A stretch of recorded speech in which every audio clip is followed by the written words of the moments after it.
dulce. Dacă am fost cu minți, sigur vom primi portocale și jucării.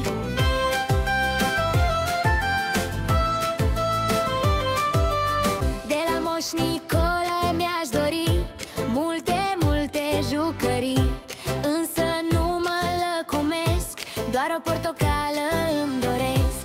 Vreau să-mi curăț și smulițele în care se ascund cadourile, dar eu totuși îmi doresc pe Moș Nicolae să-l întâlnesc.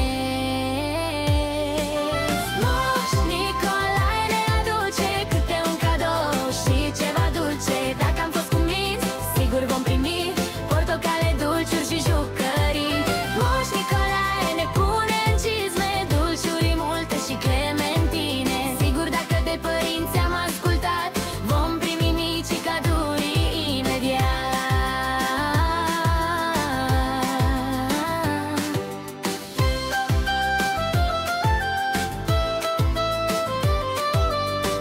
Moșule, să știi, multe cadouri nu mi-aș dori. Vreau doar o acadea pentru surioara mea.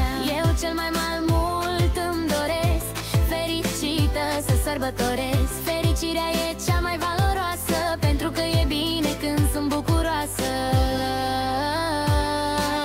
Moș Nicolae ne aduce câte un cadou și ceva dulce. Dacă am fost cu minți, sigur vom primi portocale, dulciuri și jucării.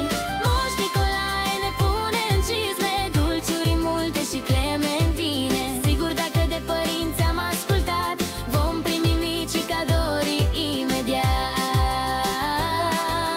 Moș Nicolae ne aduce câte un cadou și ceva dulce. Dacă am fost cu minți, sigur vom primi portocale, dulciuri